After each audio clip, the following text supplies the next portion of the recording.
This episode, Hiring a Contractor, the second segment in a short series.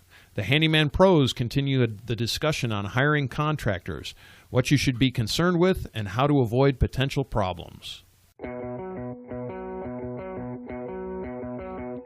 Welcome to the Handyman Pros Radio Show, home improvement and maintenance tips from the pros. Thanks for listening to another edition of the Handyman Pros Radio Show, where our goal is to help you save time, money, and aggravation. This edition's entitled Hiring a Contractor, Part 2. To help me explain, I'm here with my ever-cheerful co-host and old buddy John. John, what has been going on this week? Hey, Larry, how you doing? I'm doing great. Oh, perfect. Well, this week I've done some work at a friend's place, and I was doing some plumbing, and I just kind of looked around, and he had a whole lot of work done to his house, and I know that he hired a bunch of contractors and things like that, and it started to, I was just once again thinking about the series that we had going here about hiring a contractor. Yeah, and all of the things that we did. So we talked about some stuff in our first show, right? So we talked about the scope of the project and the time, money, quality triad, how to qualify a contractor, basic qualifications for a contractor, your expectations for that contractor, all that stuff that to our great alacrity or to our job here is to save you time, money, and aggravation, right? Exactly. So yeah, so you were out there doing some stuff, and did the contractor do a good job, John? I'm just got a question. Well, they did a fine job actually, but once again, from some of the things that we've talked about, and we've both of us have worked around contractors that have done some wonderful work.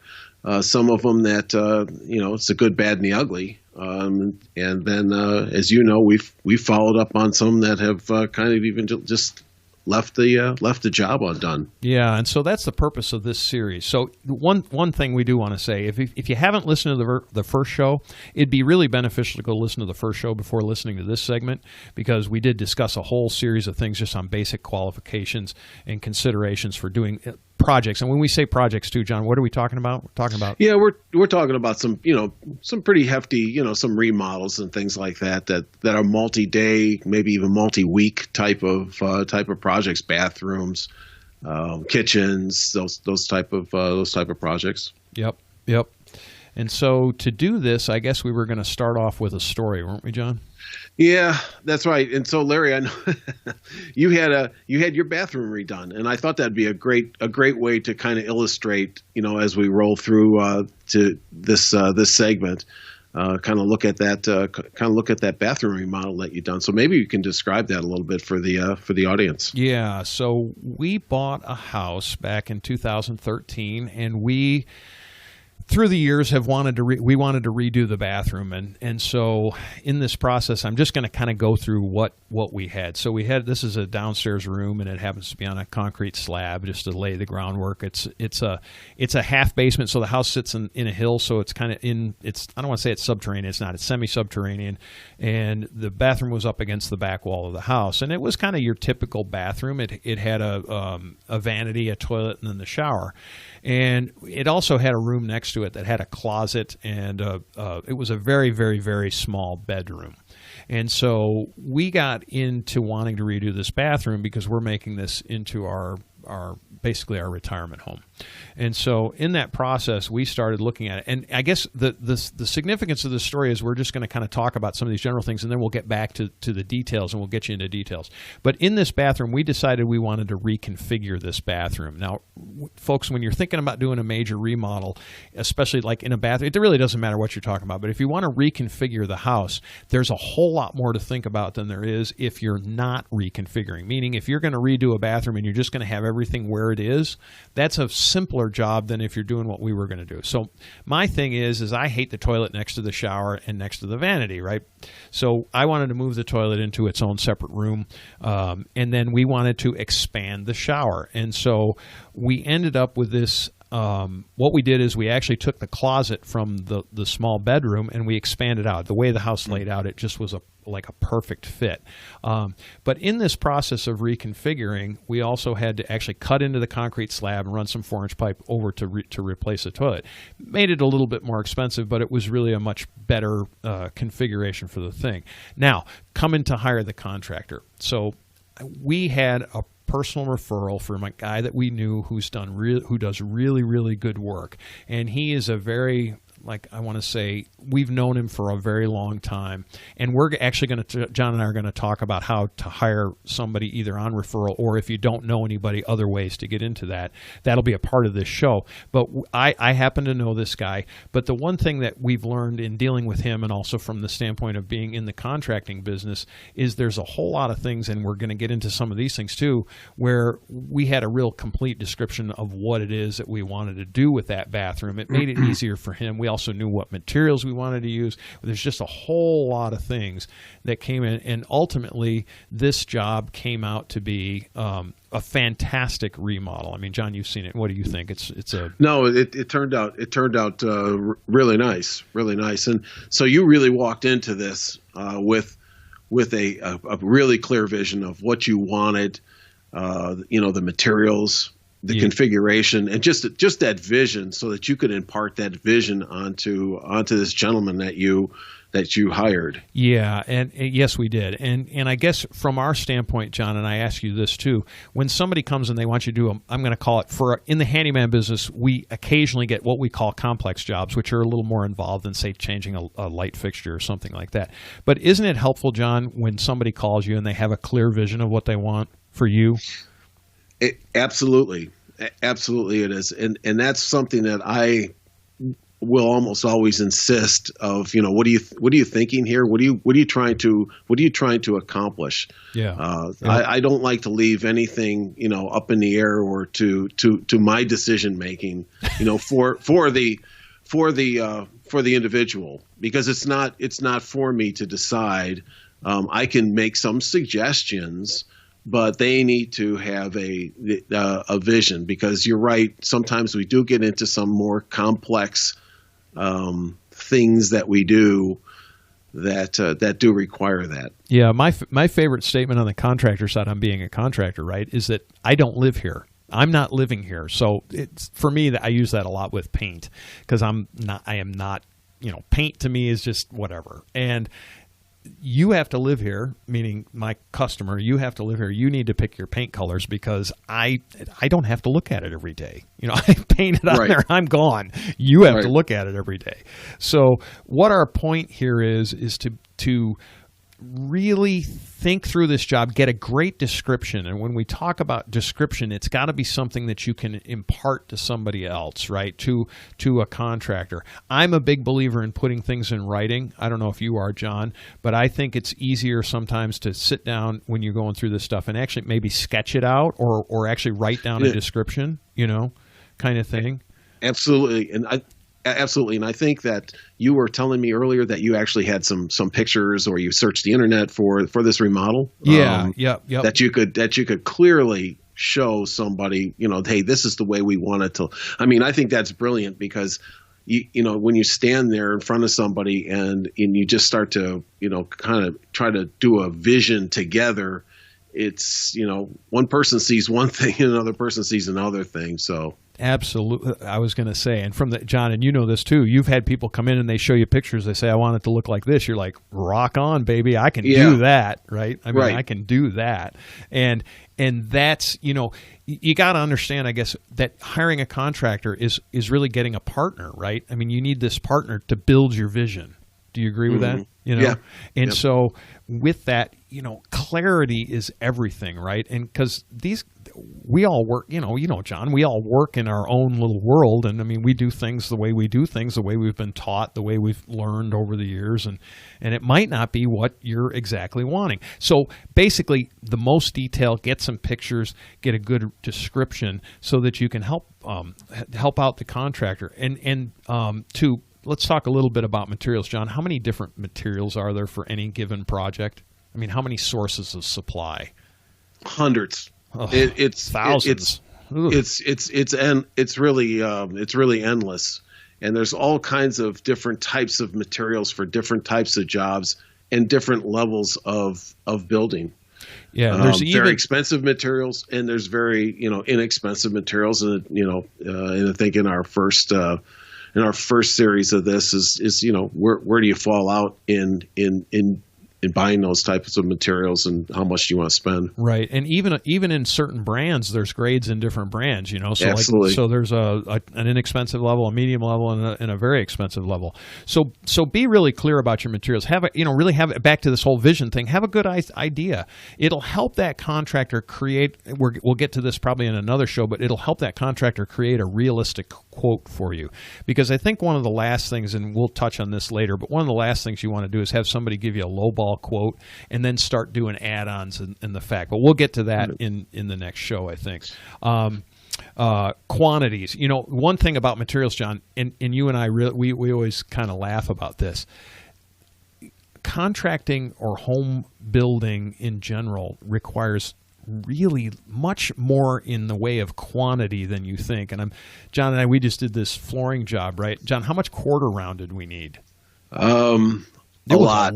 It was a lot. And it was kind of funny. I had when we did that, I upped just the safety margin, and we just made it. Yeah. I mean, just made it over the course of 500 square feet or whatever it was. I mean, it was But anyways, absolutely. To your point.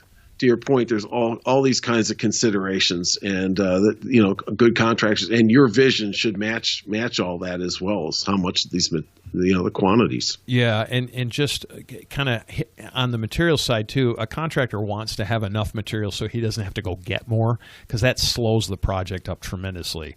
So, like for us, we always buy where we purchase most of our products, where we can take products back. So we tend to buy a little bit over, because we don't want to have to go back, or a piece gets damaged in delivery or whatever. There's a million different reasons to have a little bit extra. But what we don't want to do is waste time. And so that all has to do with materials, And another thing too, I'm just thinking as I go, but one thing on materials, if you want to have any specific product, like I'm not sure, I'm just going to use a specialty faucet, just for example. If you have to order that faucet, you need to have that time flow back far enough. Yeah, you need to have exactly. So you can order it, right? Yeah, very good point, because it's the lead time. Yeah. You need to look at this as what's the longest lead time, versus how long it's going to take to build out, and start to buy those, so that those products are there. Yeah, they're there for when they're ready to That's right. To get into it. And then we've talked on this before, but we want to talk a little bit about disruption of your life. Make sure you're clear with your contractors. Be clear with the contractor about what his expectations are. Is he giving you a realistic time frame? Because it's going to disrupt your this. Just to give an example, in this bathroom job that we did, that was a 6-week project. It took 6 weeks. The contractor was in every single day for 6 weeks, and fortunately, we were very fortunate that we didn't actually. It's a weekend house for us, so we only were there for a couple of days a week. But he was there for 6 weeks. If I had to live in the house with the contractor for 6 weeks, it'd drive me crazy. Because of being in the business, right? And I'm a stickler about this kind of stuff. I made sure that he cleaned up, Now, we weren't there during the week, so I told him flat out, I said, look, I don't care what you do during the week, but come the weekend, I don't want to walk into mud and dirt. I said I want it cleaned up. So I'm just telling a quick story on this one. So I come into the job, and he's cutting tile. Well, he's got his tile cutter outside, number one, first, which was really smart, because tile is really dusty and all that stuff. The second thing is he's got plastic sheets hanging up in the house to contain the dirt. Yeah. I was like, yes. This to me is the sign of a good contractor, right?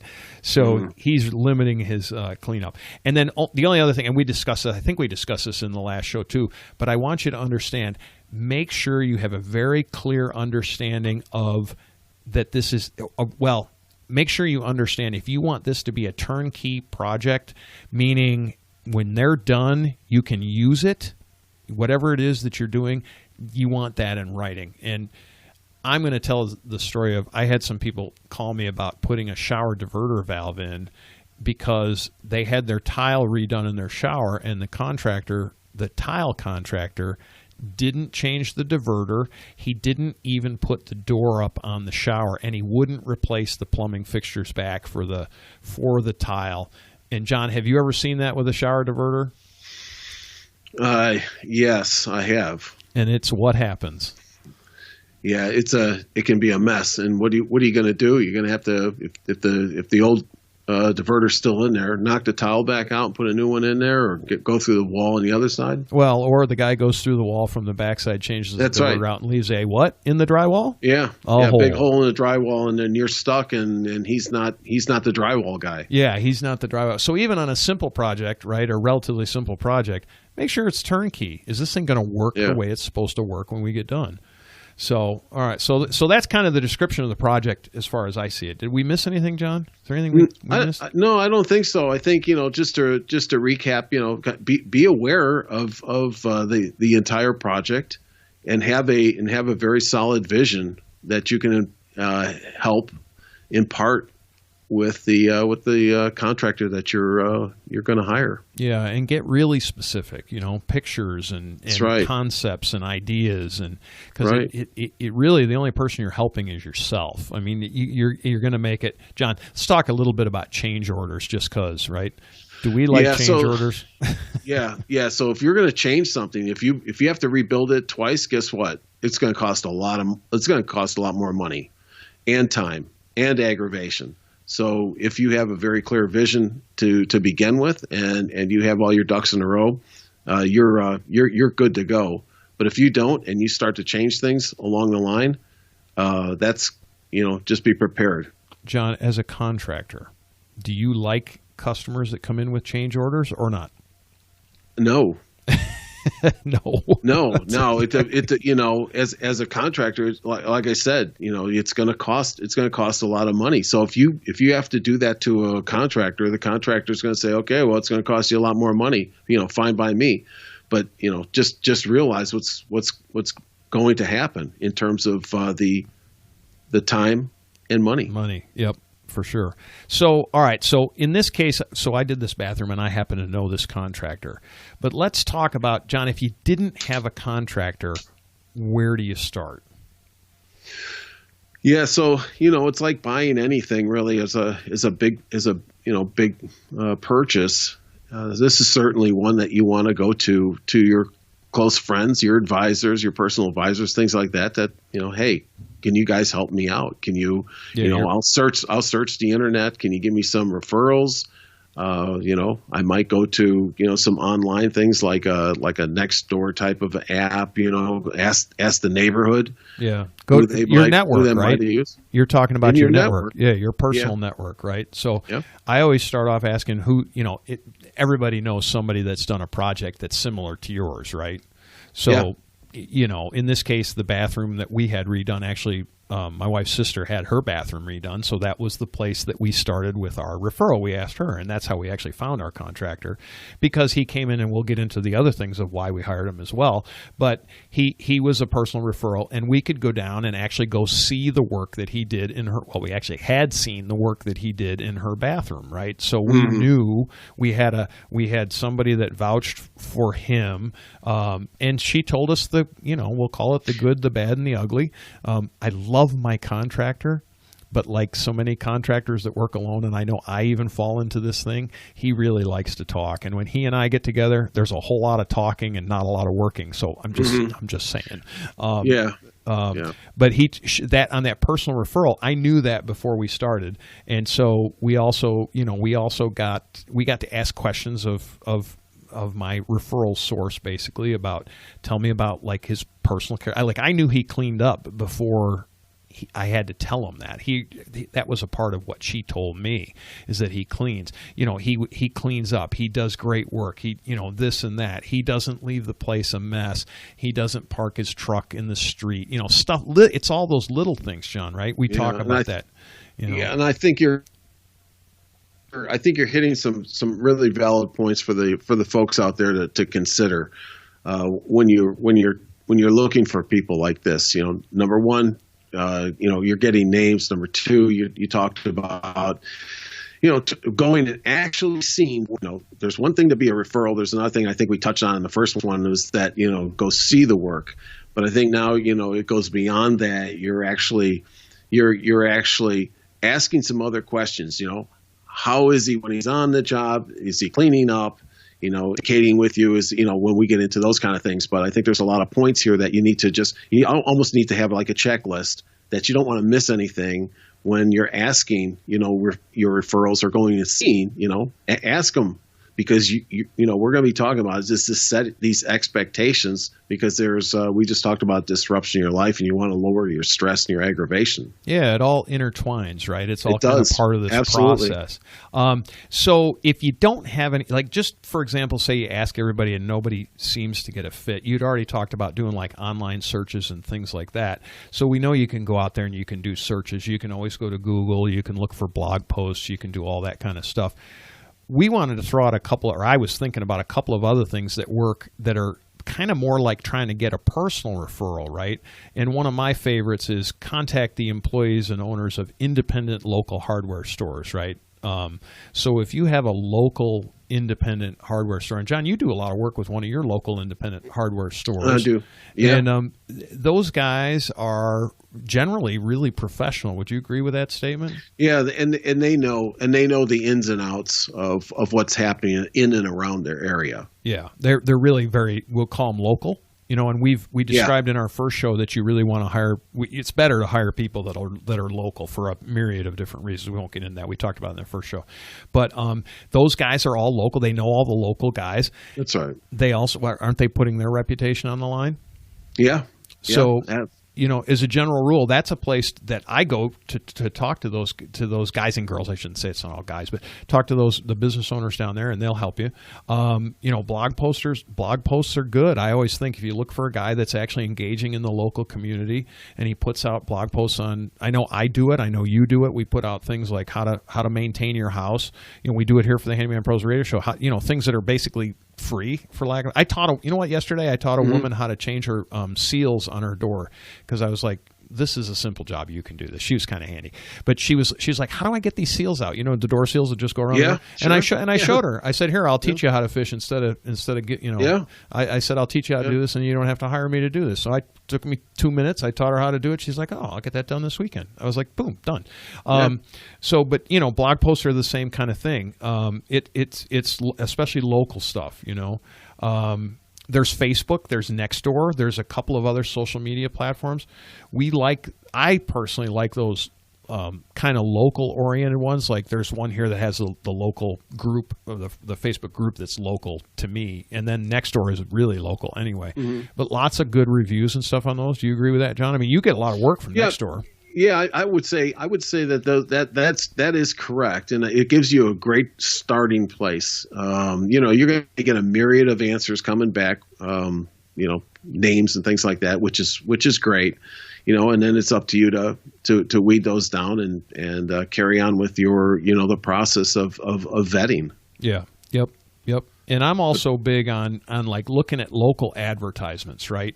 So like guys that advertise down at the local high school, they put their banner on the fence of the baseball, field and stuff like that. Sure. Those guys, local newspapers, chambers of commerce, guys that sponsor businesses that sponsor local events. I say guys, it's not always guys. Neighborhood, people that sponsor neighborhood newsletters. These are local people that are invested in your community, and they're generally. I know I do better work for my neighbors than not that I do bad work ever, but I mean I have a vested interest to take care of my neighbors, and you do too. I know we've done lots of work at your neighbor's house in and around where you live. Yeah. And then there's those nationwide online services too, right? Which are kind of, to me, I don't know, John, what do you think? I mean, they're good. They're a source of leads. It's to me, some of that stuff is a little distant. If you know what I'm saying, it's a little not as personal. Right. If you will, and now we're actually, for this, we're really talking about some complex projects. Okay, the bathroom remodels or the kitchen remodels.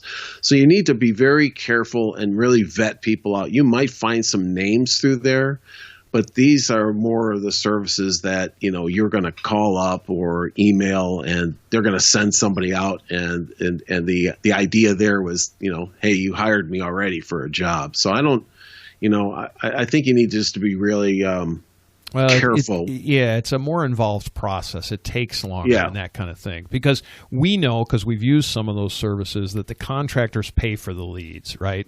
So you got to pay for a lead, and then you're competing with everybody else that set the lead to. And I consider those to be low quality source leads for my thing. If you're looking, so we had talked in our first show about small, medium, and large contractors, right? And if you find a small contractor on one of those lead services, generally they're a startup. That would be my thing. They've been in business less than a year. Medium and large companies use it as a marketing means, Right. And right. they're and I'm not disparaging any of it, right? I mean, to be fair, is that some of the folks on there can be very good. You might have the greatest guy standing right in front of you, and he might have come from there. It goes back to, I think everybody needs to keep in their back of their mind this time, quality, and money kind of triad that we talked about in the first show, is that if you have a lot of time and it doesn't too much matter to you how long it's going to take to start this, maybe this guy is the best guy that you can ever get. Now if you want something that's going to happen within a month to redo your kitchen, well, then that's a different thing. You might have to look at a bigger company. So, I'd like to be fair to all those things, but I think, once again, it's really the consumer here that needs to look at these different data points. Yeah. Yeah. So now you've got some ideas on how to actually try to find some companies. So now we have the process of actually contacting people, right, John? So can I ask you a question? Yes. If I call you up and I say, "Hey, can you give me a call?" Right? Are you going to answer me back? Yeah, it's going to be. There's, once again, I'm going to be, to be fair, there's two sides of this. You've got you've got the consumer, the person who's hiring the contractor, and you've got the contractor themselves. So, you want them to be professional. You need to be professional to them. Right.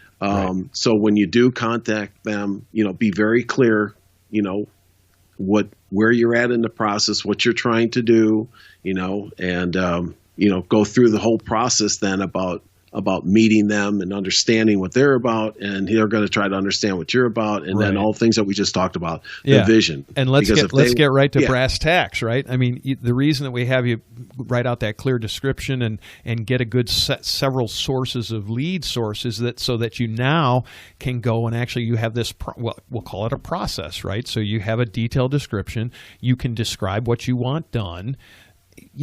Leave a clear, if somebody doesn't answer, you're sending an email or however you choose to contact somebody, be clear and send out, information. Make sure you have name and phone number and your address and what you're wanting to do. And because, John, do you get calls from telemarketers?